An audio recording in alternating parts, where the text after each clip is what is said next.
Olá, alunos, sejam bem-vindos a mais uma aula de gestão da produção e da qualidade, nossa aula de número 14, que a gente segue vendo indicadores de produção e de qualidade. A gente começou esse assunto na aula passada, a gente viu alguns índices, acabamos a aula com alguns dos índices mais importantes que existem nesse setor e nessa disciplina, e hoje a gente continua com alguns outros índices igualmente importantes. Vocês são bem-vindos, me acompanhem agora ao longo desse tempo. Um abraço. Primeiro índice da aula de hoje, é o índice de capacidade. Olha só, o indicador de capacidade, ele relaciona uma determinada produção realizada em um intervalo de tempo. Na verdade, a gente então tem dois elementos importantes, duas grandezas diferentes igualmente importantes. Uma é tempo e outra é alguma coisa que tenha sido produzida que possa ser numericamente contada. Então eu tenho a produção e eu tenho o tempo.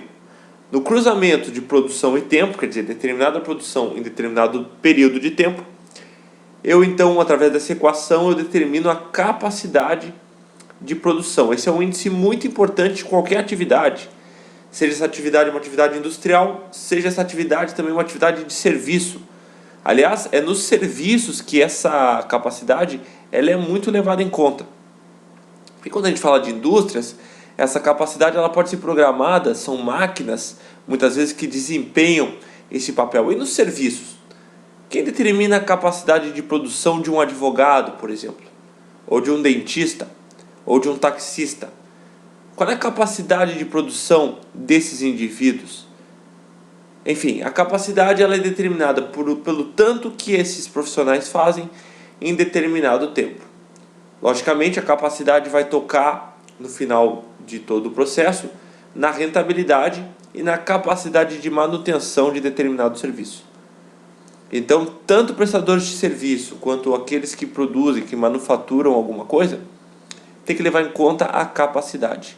O nosso exemplo desse slide aqui, por exemplo, uma máquina que tem a capacidade de produzir 1000 peças por dia. Por exemplo, uma costureira tem capacidade de arrumar ou de consertar, sei lá, 10 ou 15 calças ou peças de roupa por dia. E aí, baseado nessa capacidade de produção, ela vai inclusive conseguir precificar o serviço dela.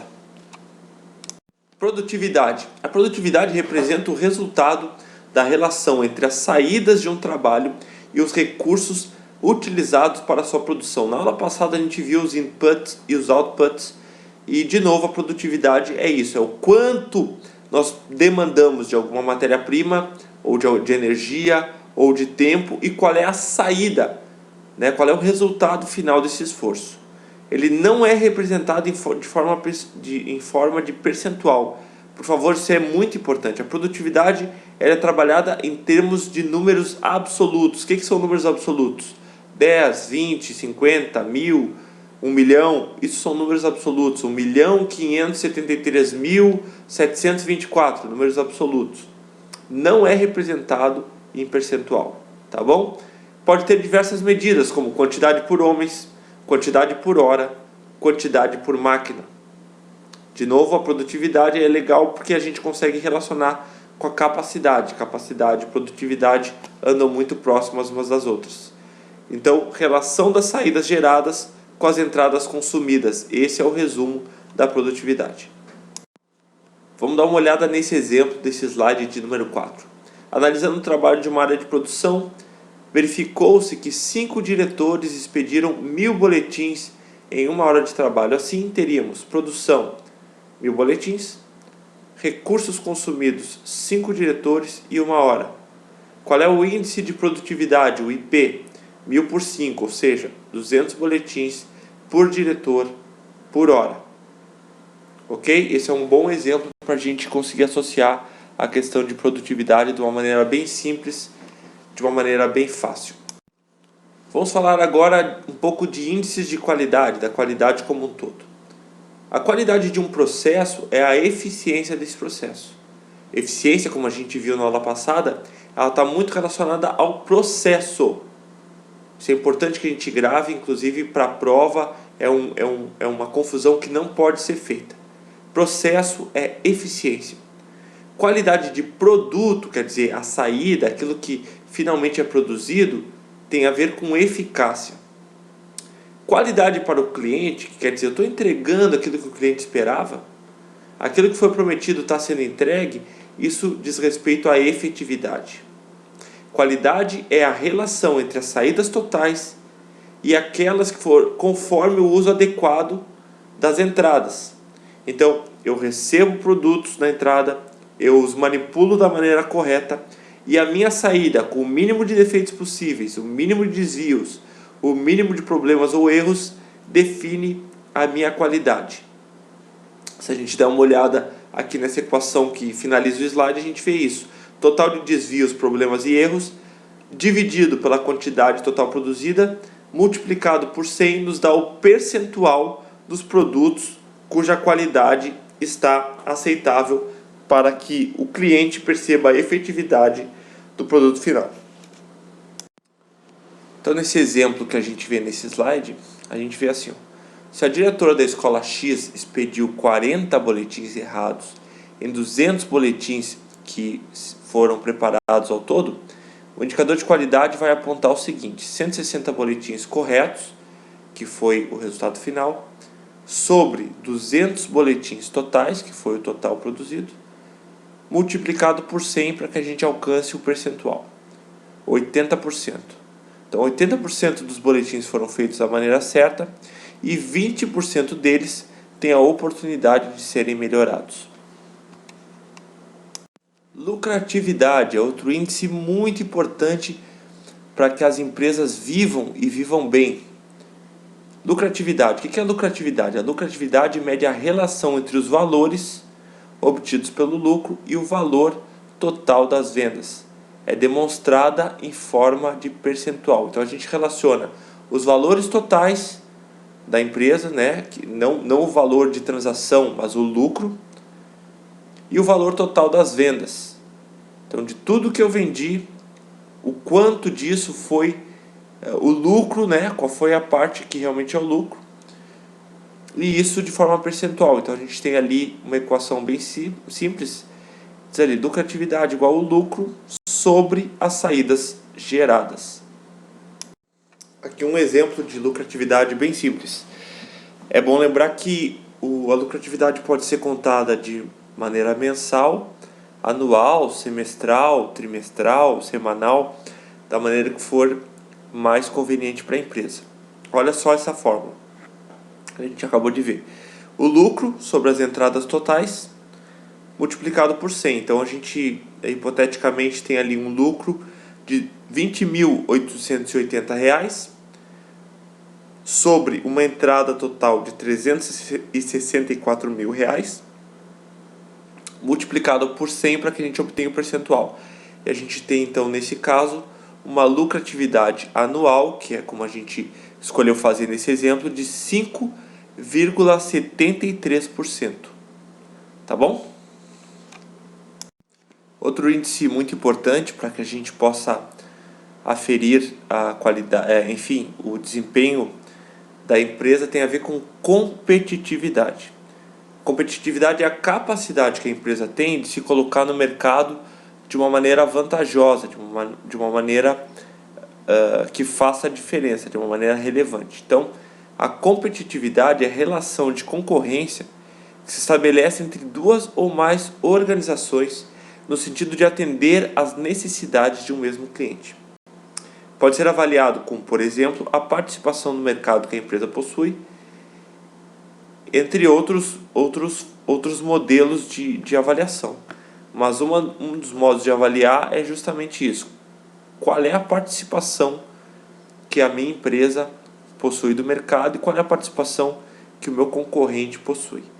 Para que a organização seja competitiva, é necessário ter qualidade e produtividade, que são índices que a gente viu agora há pouco em slides anteriores. Efetividade, como a gente viu e já falou a respeito, é a capacidade de fazer certo as coisas certas. Para a organização ser efetiva, precisa também ser eficiente e eficaz. A gente falou sobre isso em alguns slides anteriores e eu acho que são conceitos bem claros, bem tranquilos. E é importante, para que a empresa seja efetiva, que não seja um acidente, o lucro não seja um acidente, a qualidade não seja um acidente. É importante que haja resultados globais, no sentido que envolvam toda a empresa, resultados globais positivos ao longo do tempo, que haja uma permanência desses índices.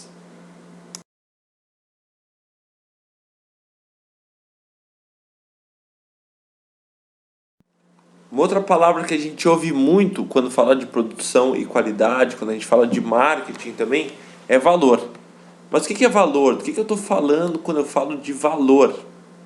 Valor é a razão entre o que se recebe e o que se despende. Então, se você é consumidor, você pensa assim, eu vou comprar um produto e eu espero que ele seja o melhor produto pelo preço que eu paguei. Ali você encontra o valor. Então, aquilo que se recebe são os benefícios, são práticos e são intangíveis. E aquilo que se despende, o que são? São os custos, custos monetários, custo de tempo, custo de energia. Quando a gente compara benefícios com custos, a gente encontra então valor. Por isso que a gente corriqueiramente usa a expressão o melhor custo-benefício. Quer dizer, o produto no qual eu encontrei o maior valor. Também é comum que a gente use o termo valor agregado, quando há alguma sutileza, algum item que é agregado ao produto e que me faz perceber ainda mais valor. Então, valor é igual benefícios sobre custos, benefícios práticos mais benefícios intangíveis, sobre custos monetários, custos de tempo, custos de energia e os custos intangíveis como um todo. Indicadores e estratégias. Objetivos e metas, a gente viu isso na outra aula, podem variar em função do tempo. Por exemplo, hoje a minha meta é reduzir custos. Desculpa, o que é um indicador de eficiência. Amanhã a minha meta pode ser melhorar o atendimento ao cliente, que é um indicador de qualidade. Então os indicadores andam lado a lado com a estratégia. A gente falou disso na última aula, porque os indicadores são uma maneira de eu verificar se as minhas práticas estão sendo as melhores possíveis. E se elas não estão, no que é que eu posso corrigi-las? Se elas estão, como eu posso melhorá-las para tornar a minha empresa sempre muito competitiva, muito presente e atuante no mercado? Uma coisa importante é entender que os indicadores, eles não oferecem soluções. Por isso que indicadores andam junto com a estratégia. A estratégia é a parte de refazer o planejamento, de repensar às vezes o negócio, de achar detalhes que possam dar à empresa maior competitividade. Isso é o papel da estratégia. O papel do indicador é oferecer relações numéricas que refletem a situação atual.